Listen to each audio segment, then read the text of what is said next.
Okay, so in this example, we're being asked to convert the decimal to a fraction.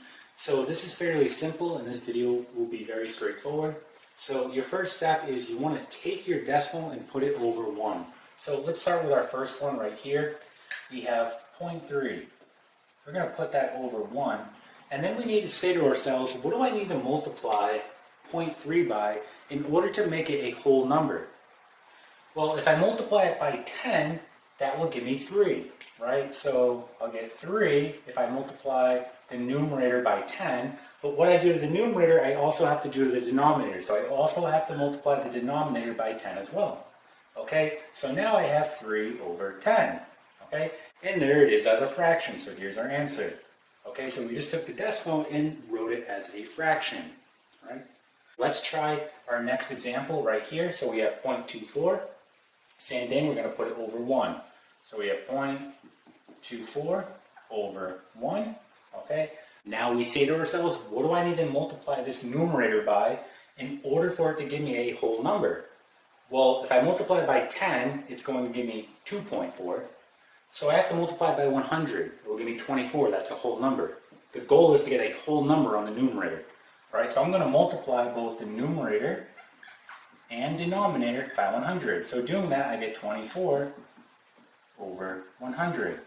And we can actually reduce this. We know that 2 goes into 24 12 times.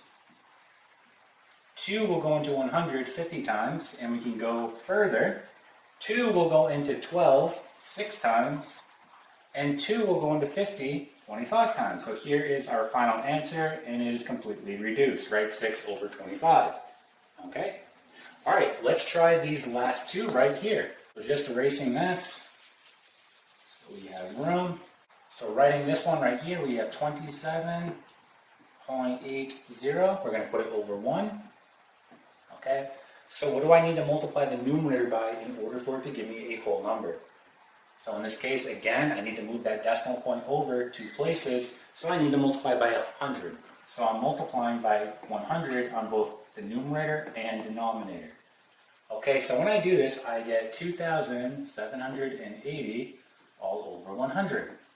Now this is an improper fraction. We need to write it as a mixed number, okay? So we know that 100 will go into 2,780 27 times.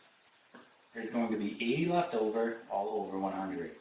And from here, we can see that the zeros are going to cancel right here. So we have 8 over 10. 2 will go into 8 4 times. And 2 will go into 10 5 times. So we have 27 and then 4 over 5. So we just went ahead and wrote it as a mixed number. This here is going to be our final answer. Okay, let's try our last problem right here. Okay, so let's erase this. So again, we have 0.625. We're going to put it over 1. So what do I need to multiply that numerator by in order to give me a whole number? Well, look at our decimal point. We need to move it 3 places to the right. So I need to multiply by 1,000 here. Okay, so both the numerator and denominator get multiplied by 1,000. So I get 625 all over 1,000.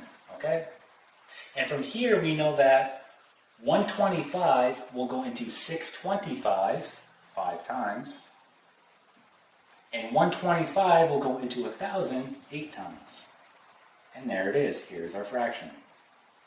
Okay, so that's how you convert from a decimal to a fraction. All right, and that is it.